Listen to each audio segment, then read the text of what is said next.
Okay, it's Friday. Good afternoon, British and American culture class. It is now week 12. First, let me address the panic this morning. About 6 or 7 students emailed me. I responded to a couple of them before I realized that everybody among the 7 of 60 students had not listened carefully to the lecture and thought there was a quiz today, which thankfully for you and for me, because you almost gave me a heart attack, there is no quiz today. I'm sorry for those of you who got up and got prepared, but today's lecture is included on the quiz, so it would have been pretty hard to write the quiz before I taught you. The fifth quiz, quiz number 5, is next Friday. I said we had a week off. I said in the lecture last week, you have nothing to do except for watch the lecture. Today is the same. There's nothing due. You have quiz number 5 next week. You have your second assignment to complete, and quiz number 6 will be at the beginning of week 14. So you have a quiz this next Friday, and then there's one Friday skipped, and then there's one more quiz. Okay? We don't have any makeup days, so there's a week there which we have a gap. So that's when I'm going to do the review. I'm going to do one last lecture. In order to fit everything in, I just kind of have to do a 30-minute wrap up of the second half of the class. Okay? Now, like I said in the last lecture, we're going to, although this second half focuses on America, Britain continues to exist. So this lecture is oriented around Great Britain. And if we have time, we'll come back to British culture in contemporary times, but usually that's something that gets cut because we run out of time. This class is very ambitious. You all know there's lots of material to remember, so sometimes chapter 8 just doesn't happen. I mentioned Rage Against the Machine. There's also a British, some stuff about what Great Britain is like these days, but likely it won't fit. It hasn't fit for a few years. Anyway, I want to talk about the 19th century, and to a certain extent, you could argue that this is the British century, in the same way that I made the general argument that 16th century was the Spanish. That was the peak of the Spanish Empire. They were the most powerful, most extensive, most dominant power in the world. There were other empires, like in India and in China, but they didn't cover the world the way Spain did. So, in a sense, you could say that most of human history was dominated by Asia, right? China, India, or the Middle East. But in the last 500 years, it's been there's been an anomaly, basically, which is a smaller part of the whole continental system of Eurasia. The western part has been dominant. But as you can see, there's a shift, rebalancing happening right now.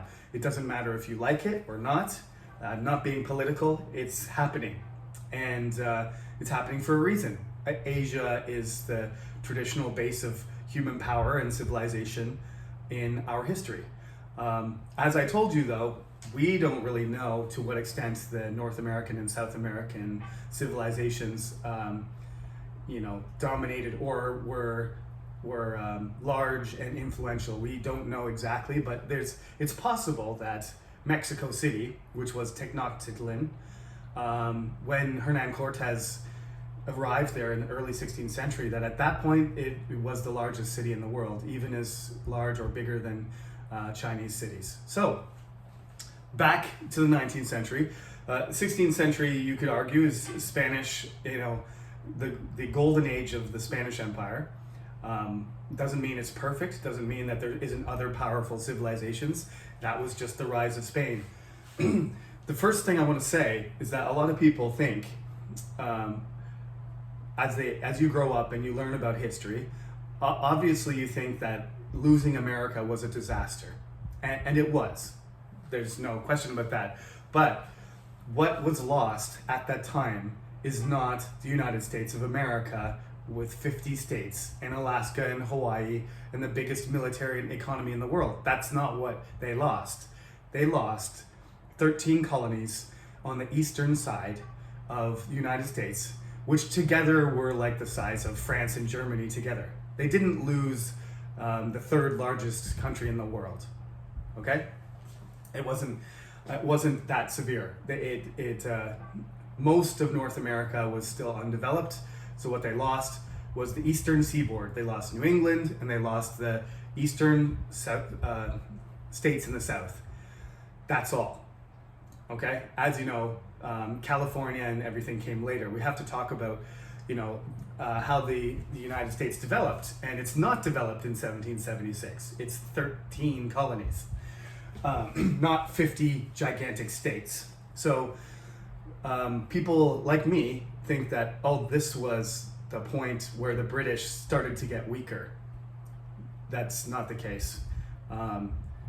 After the loss of the 13 colonies, they lost political power. They lost some military power. France got the advantage in these areas. They lost the control of the area, but they didn't lose the commerce. They continued to trade with the 13 colonies, and the United States, the new country called the United States of America, needed to trade with them. That was their main conduit.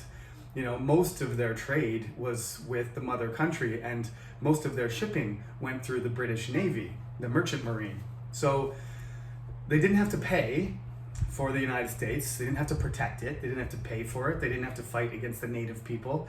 The United States had to tax themselves. They actually financially benefited from it.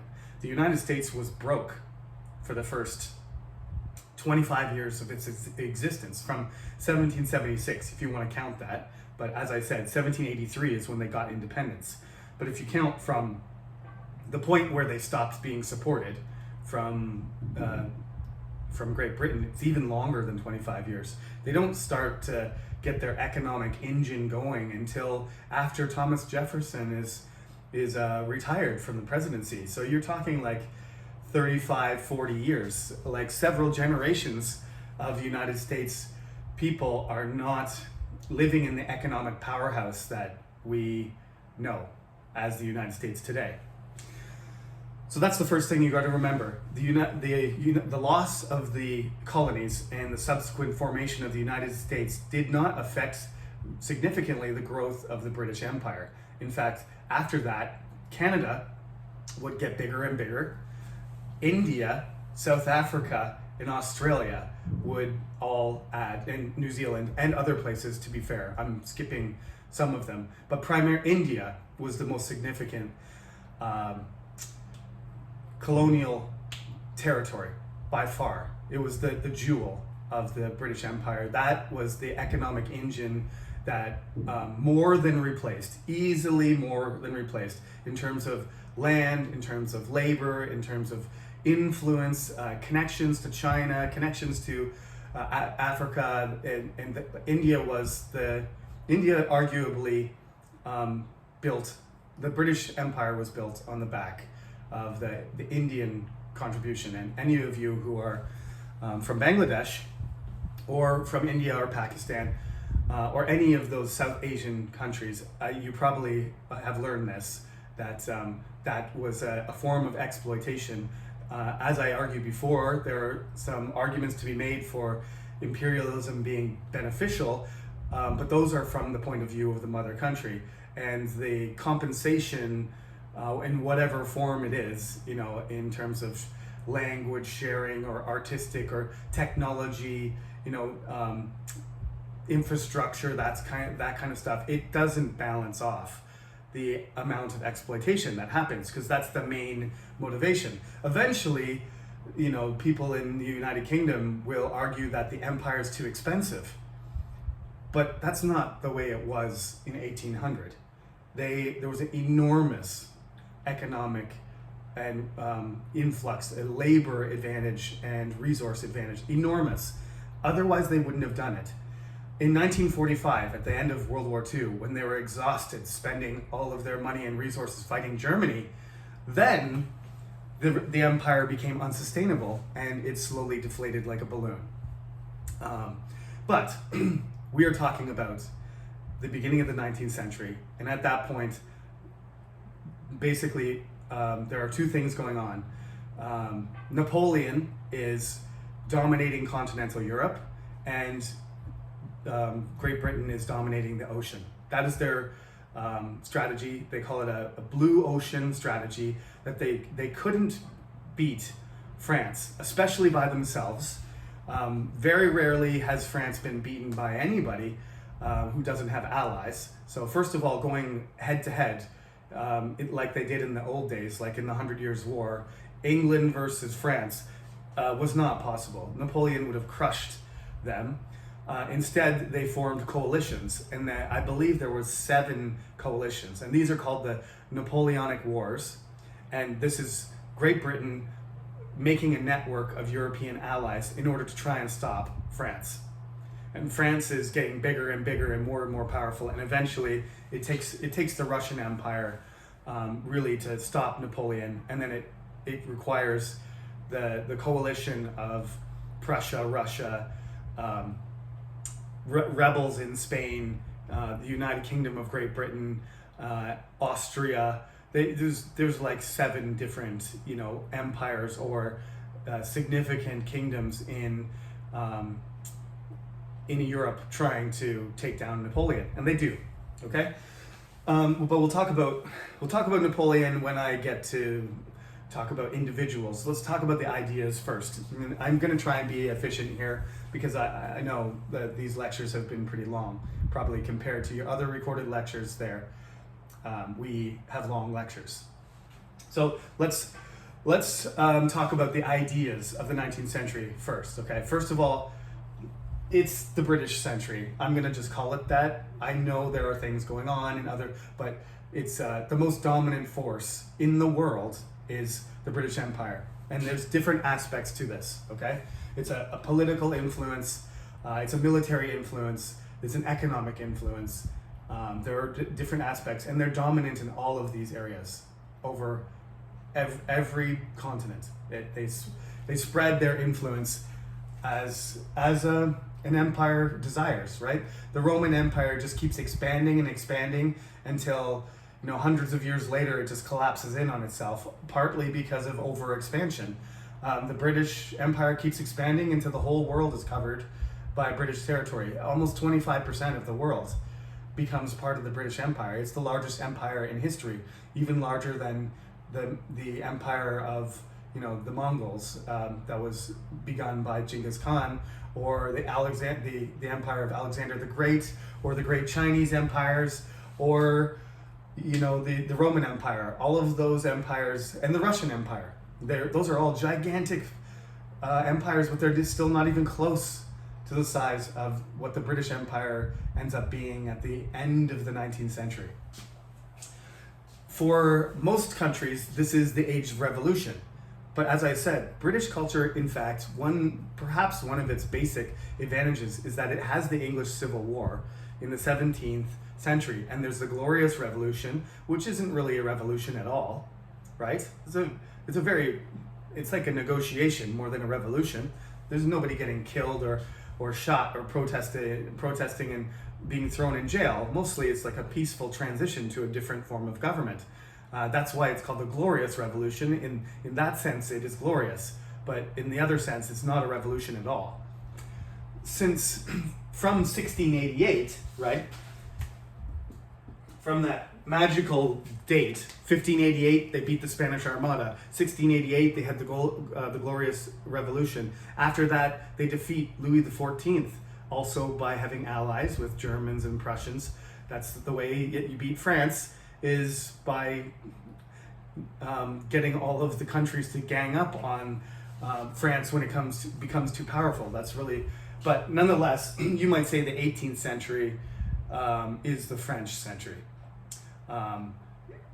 That's why the British and the French fight each other so much. They have the War of the Spanish Succession, the War of the Austrian Succession, the Queen Anne's War, which is, I think that's the same. Austrian succession is Queen Anne's War, same war. The 7 Years' War, which is called the French and Indian War in North America. They have the American Revolution, right? Revolutionary War. France is in all of these wars, and they only beat them, actually, in the American Revolutionary War, and that's because the British don't have allies. It's them against the French and the British colonists, the Americans. That's what happens when you fight France without strong allies. So that's not even the end of it, because Napoleon then fights them multiple times. So you basically have another 100 Years' War, and during that you got the American Revolutionary War, you got the French Revolution in 1789, and then in 1848 you have the Springtime of Nations, where Italy, Austria, Hungary, Germany, France, there's revolutions all across Europe, and it looks like all of the European countries are going to transform into republics like the French, and then there's a counter-revolution, and Napoleon III, it's a revolutionary century. There's a lot of stuff going on. At the beginning there's attempts in Russia also to have a revolution, and it doesn't succeed until 1917 at the end of World War I. But basically all the European countries except the United Kingdom, all the significant ones, all the most powerful ones, have their revolutions, and the United Kingdom doesn't. It's a relatively stable country that's not fighting with itself politically. Instead, it's aggressively expanding over the world and fighting against France, while France is fighting with itself sometimes, right? Scotland is now part of England. England and Scotland are not fighting each other. They are together in a natural alliance, in a permanent state of alliance called the United Kingdom. So it's the British. There's no Scottish army stabbing them in the back when they're fighting France. It's they go into the conflict together. So these are some of the fundamental advantages that the United Kingdom has in its power play in Europe and the world. Okay, the stability is important. This allows them to take this imperial policy of focusing on colonizing and developing places like India, which is bigger than India itself. Remember, the British India includes Pakistan and Bangladesh, so it's just an enormous, and Nepal. All of those countries were just one territory. It's just an enormous population, and a powerful economic engine, and a source of labor and military strength as well. And it takes surprisingly few small efforts in military wise to manage that entire territory. They do have to fight, but generally what made India such an advantageous country was its enormous population and its willingness to contribute to the empire, right? And it's not like Canada, where there's a lot of colonists. 99%, more than 99% are Indian or Bengali or Nepalese or Pakistani people. There's many different people in India. I realize there's 100 different types of people. All of those people contribute and periodically rebel. There's of course problems, but they find a way to coexist for the greater part of the 19th century, which is an enormous benefit to the British. Again, the whole British Empire sort of pivots around South Asia. That's it. If they didn't have South Asia, there would be no British Empire, right? If they didn't have Canada, I'm pretty sure the British Empire still would have dominated the world. But India was essential. This is related to the fact that they perceive Europe as the center of the world, and that the focus of economic and political power in the world is Europe, not Asia. And even though everything hinges on basically China and India, as it has throughout all history, it is the Europeans that try to control China and India, and through that control, they are able to be the leaders of the world. And the way that they justify that, as I told you before, is by this perception that Europeans are superior. And that's part of Eurocentrism, that there's some sort of thing that gives the white people of Europe an advantage over other people. This is a completely fictitious, by which I mean fake concept. They're deluding themselves to justify their dominance, which has everything to do with the development of the society. Factors like education and technology and geography, those are all possible factors. Genetics or physical or mental, abilities have nothing to do with it. Nothing. That is a completely unprovable thesis. Many people have tried to do some experiments. There's no superiority in physical or mental capacity in Northern Europeans. So that's just a kind of excuse, and that is essentially the basis of Nazism, right? That that the Northern European, the Aryan race was superior, and we saw what happened.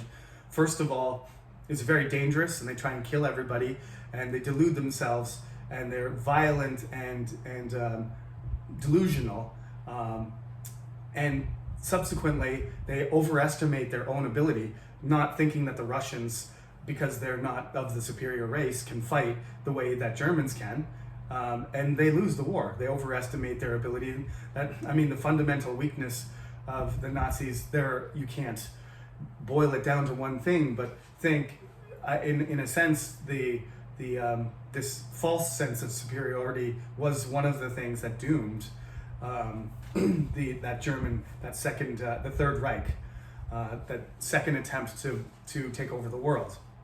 And the Japanese had the same superiority complex. They adopted that from Europeans. I'm not saying that you can blame the Europeans for that, just the Japanese modeled their imperial effort in Asia as them being the superior Asian race, the same way that the British and the Germans, and to a certain extent French people, looked at themselves, especially Vichy France, the part that was dominated by the Nazis. They perceived themselves as superior. And that is one of the worst, I would say it's the worst. It's the worst idea at the root of imperialism. This is a main criticism of colonial culture, is that there is an inherent debasing, devaluing, and bias, negative bias about anyone who's not from that doesn't belong to your group, right? That's why the page on Ireland is important, even though it's just one page, because that's what they did with the Irish. Even though you probably think, oh, what's the difference between an Irish, Scottish, and English and Welsh person? They care, and they treated the Irish like animals. And I think animals should be treated like humans. So this is completely backwards, right? Animals should be treated like Canadians, and human Canadians should be treated. We should give animals rights too, but instead we're stripping animals of their rights, and then we're stripping humans of their rights because we perceive them as animals. That's basically how the Cromwell or any of the English before they became the British. That's how they perceived Irish Catholics, as subhuman. Okay. In the background, there are these revolutions happening. They're not revolutions in the typical sense, because they're not driven by an aggressive, quick overthrow of government. It's a gradual change, and it usually happens in stages, but it transforms a society, and it transforms a culture. And that's why I like to call it an evolution, because it's slow. But evolution is not a very good term too, because evolution takes hundreds of thousands of years to happen. And a revolution can take a month, can take 10 years, but the Industrial Revolution is still going, and it's like 250 years. So we need another word, probably. It's Industrial Revolution with a capital R.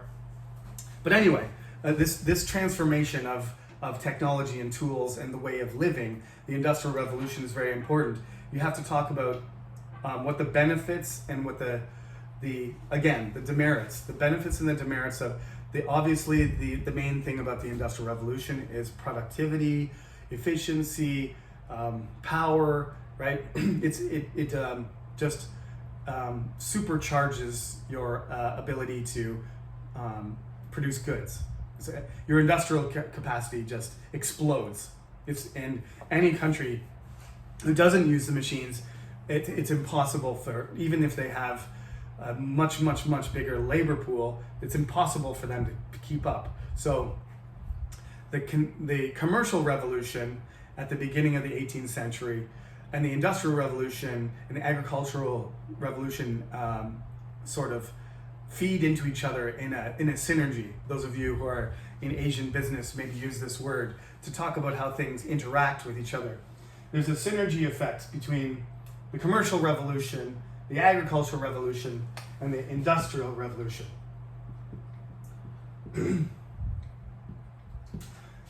So Great Britain benefits the more industrial capacity they have, the more money they make. The more money they have, the more machines they have, right? The more food they produce, the more surplus they have for population or for export. So the population's growing because of the agricultural revolution. They're exporting food because they're producing more food, so they have excess.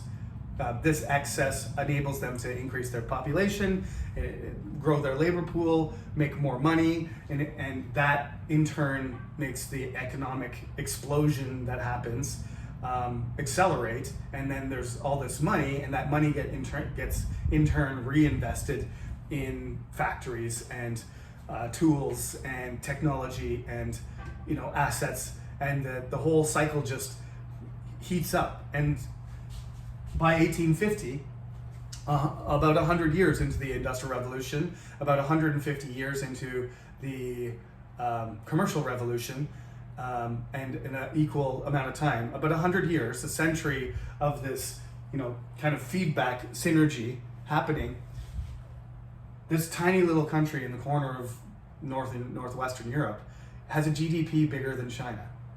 That's completely outrageous. That's really, up until the 19th century, there was this Eurocentrism developing, but it really wasn't, it had not become a reality where the amount of money and power was being concentrated in Europe. But from 1850 until 1950, for about 100 years, it is. And then it shifts. Slowly, it shifts towards the United States, and the United States in turn has their 100 years of domination, and now it's shifting again as other countries catch up. So as a result, as we talked about, there's a benefit.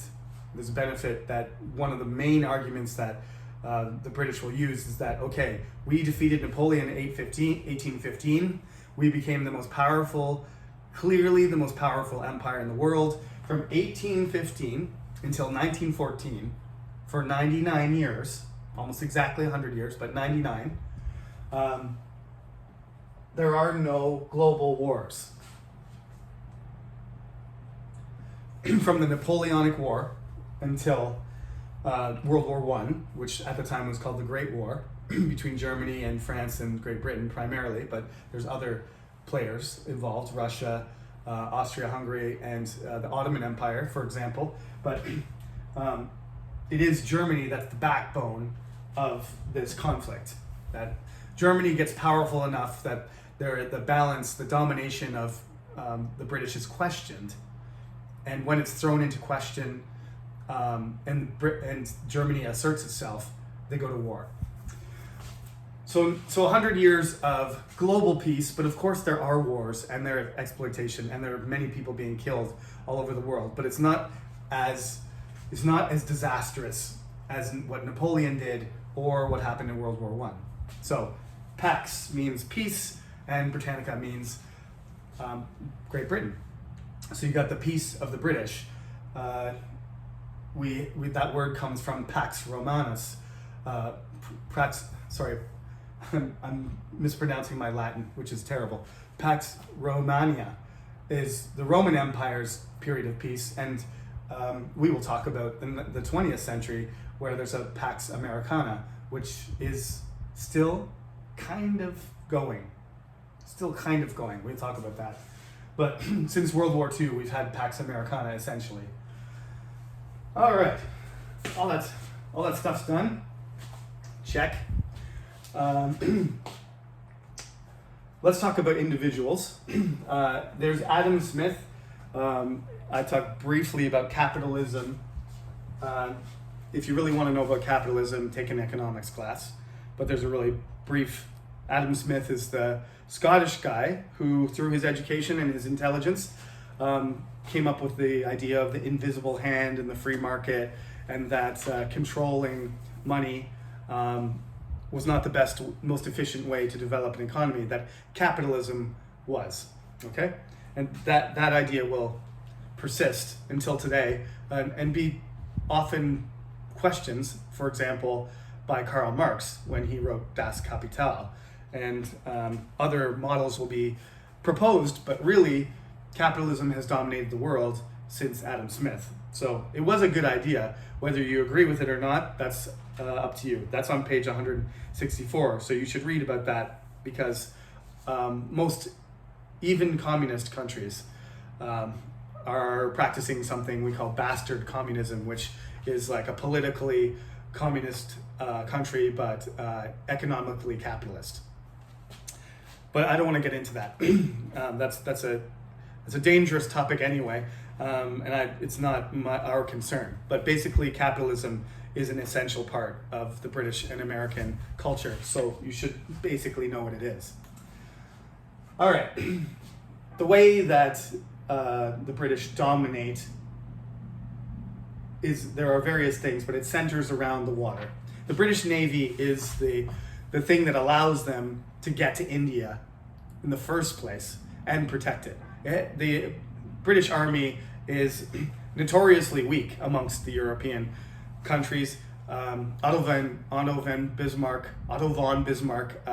the architect of German unification after the Franco-Prussian War, Otto von Bismarck. He was a great politician. He was the one who organized Germany into Germany. Before that it was Prussia and various German states and free cities, but he managed to unify Germany. So he's, in a sense, the father of modern Germany. And he said, when he was maneuvering and creating Germany, everybody knew if Germany came into existence, suddenly it would be the most powerful country in Europe. If Germany unified, and that's something that France really didn't want. The British didn't particularly want Prussia to take over the rest of Germany either. But there wasn't really anything they could do about it, right? Except control the water, which they continued to do. And that was one of the reasons that Germany and Great Britain went to war, is because Germany started to challenge them on the ocean, and the British felt like they were obligated to do something about that. There are other reasons too, but that there was a kind of naval competition between them, building who could build more battleships faster. Otto von Bismarck said famously that if the British, some Germans said, well, what if the British land an army, right? Because they have the ships, they control the water. What if they land an army, in Germany on the northern coast from the Baltic Sea? What are we going to do? And Otto von Bismarck said, I shall arrest them, right? I'll send the police and they'll arrest the British army. Meaning, I'm not scared of the British army. It's tiny. I'll send the German police and they'll arrest them, put them in jail. I don't need to send a German army. So that was the reality was the Navy was so dominant that they could afford to have very small, their army was really small compared to, like, Napoleon had millions of soldiers, and the British had, they increased their army so that the Duke of Wellington and their expeditionary force could have hundreds of thousands of soldiers, but that was nothing to Napoleon's millions, right? Napoleon also, there's also a famous quote with Napoleon saying, "You can spend your thousands and I will spend my 10,000s." So they couldn't stop Napoleon unless they stopped him on the ocean. This is very similar to Yi Sun-shin and how the Chosun were, and the Chinese were unable to significantly get any significant battles, victories against the Japanese. There were stalemates, but the Japanese won all of their land battles, or there was kind of a mixed result. The Chinese force that came to help the Chosun military was unable to defeat the Japanese army. They were camped in Gyeongsang for 6 years, and they couldn't get rid of them because the Japanese army was too strong. Yi Sun-shin finished the Japanese army by cutting its supply line, cutting its legs off. It was very difficult for the Japanese to resupply because Yi Sun-shin was down in Jeolla and Gyeongsang sinking all of their ships. They tried over and over again and were never able to defeat him once. As you know, Yi Sun-shin's battles were crushing. He would sink 50 Japanese ships and lose 0. It was some of the most lopsided battles in history. Nelson is the same type of, I won't go into the details. I'm a huge fan of Nelson and Yi Sun-shin, historical military figures. They're both fascinating people. I think we know more about Nelson than Yi Sun-shin because more is written down, and it was only 200 years ago, 240 years ago or so, not 400 years ago. So there's more information about him, about his personality and everything. But I wrote about Nelson in here, and I did make some observations about his contribution. He was so significant to the British military that for almost 100 years they pretty much just tried to continue what he did. He was the one who allowed Napoleon. He was the one who defeated Napoleon. Essentially, France was unable to deal with Britain effectively because Nelson sank all their ships. Japan was unable to continue their occupation of Chosun Kingdom of Korea because Yi Sun-shin destroyed their ability to supply their army. That's why they get compared. They're both geniuses, they're both heroes in their countries, and they both had similar effects on the results of a very significant war in the history of their country. So Nelson is the British Yi Sun-shin, or Yi Sun-shin is the British, he's the Korean Nelson, if you want to put it that way. I already talked about Napoleon. He's a big problem. He's not in the book, but you have to know who he is. Until 1815, for about 15 years, from 1799 or so, he's a general. He goes to Egypt. He fights in Egypt, and even though he gets defeated eventually, he sneaks off and pops up back in France and turns himself into emperor. Then he starts taking all over all of Europe, and in 1812 he goes to Russia and occupies Moscow and loses most of his army, and then comes home with very few men left. However, he tries to make a comeback again, and he's defeated by a huge coalition in the Battle of Leipzig, which is sometimes called the Battle of Nations, because those are all European nations against France. He's defeated. He runs away. He gets defeated. He gets thrown in jail at Alba. He escapes. He comes back, and he tries to, in 100 days, try and turn France back into the empire. He gets defeated at Waterloo, and then they put him in St. Helena, like 2,000 miles away, and he's never allowed to see anyone or leave that terrible island prison for the rest of his life. So after 1815, he doesn't have an effect. And that's the defeat of Napoleon also, along with all these other factors, contributed to what we know as the British century. Without defeating Napoleon, that was impossible. Now, I have two writers here. Jane Austen, who is in some ways one of the greatest female writers, simply because she's one of the early ones, but it's also about what she wrote about English society, how she wrote about it. She in her time, it was seen as not a woman's profession, and so she had to hide her writing. So she was a sort of proto-feminist in a sense. She's not feminist because feminism is a political movement, but she's asserting, her right to create literature, and that is an idea of equality, of women's rights. I have the right to. I'm a literary genius, and I'm going to write about it, whether my family or men in general disapprove or not. I'm going to do it. So, I'm a big fan of Austen. It's kind of hard to read, even for a native speaker, but she is definitely one of the greatest female writers of all time. That's undeniable.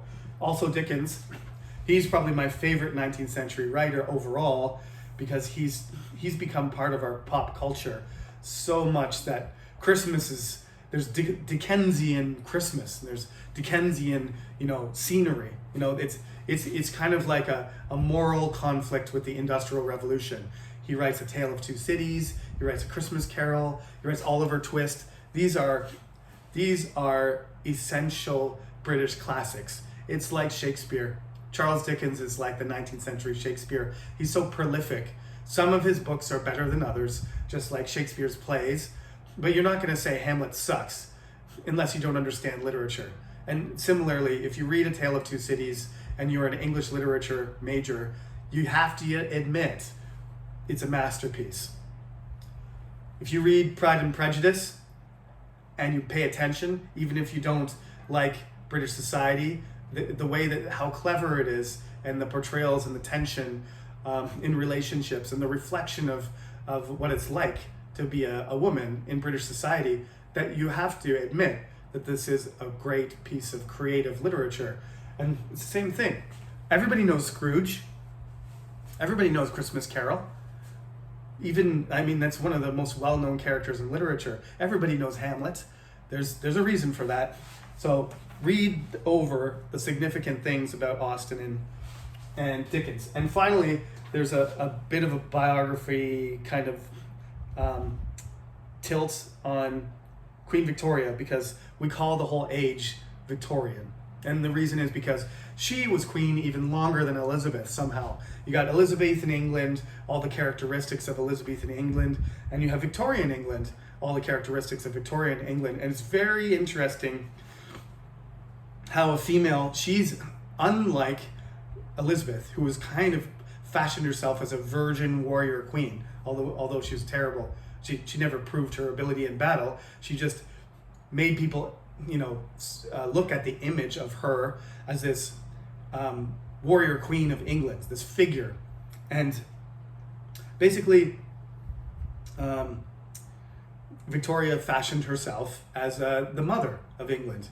And she had many children, even though she didn't like children, apparently.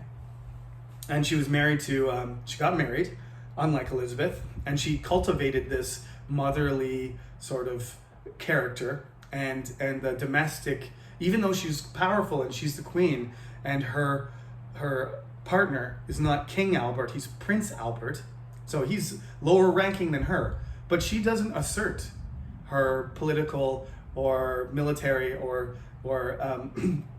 a power. She uses more like social, soft power. And that's how she influences everybody. Everybody has to show her respect, but she's basically going along with things. And when she disapproves of something, she finds a way of sort of manipulating it in a certain direction. But she doesn't directly use executive power or political power. So this further elevates the status and the role of Parliament when Queen Victoria doesn't assert herself for, how long did she rule for? 64 years, which the record is now broken by Queen Elizabeth II, but at that time she was Queen of the United Kingdom she dies in 1901, so almost 60% of the century. All right, now that's the end of the material for quiz number 5. So I'm going to do a lecture on Tuesday, but this plus the previous lectures since quiz number 4 are the material for quiz number 5, which is next Friday, right? Next Friday is the 26th. Okay? So we have a quiz, and I'll tell you when quiz number 6 is going to be next week. So show up next week at 10. Don't miss that one. And I'm sorry for those of you who panicked today, but that was, I never said that we had a quiz today. I said there was a gap. So see you next Friday for the quiz, and Tuesday I'll be moving back to the United States to talk about the Civil War and the Wild West. I think that's it. Have a good weekend. Enjoy the weather while it holds, because it's going to get cold soon. Take care.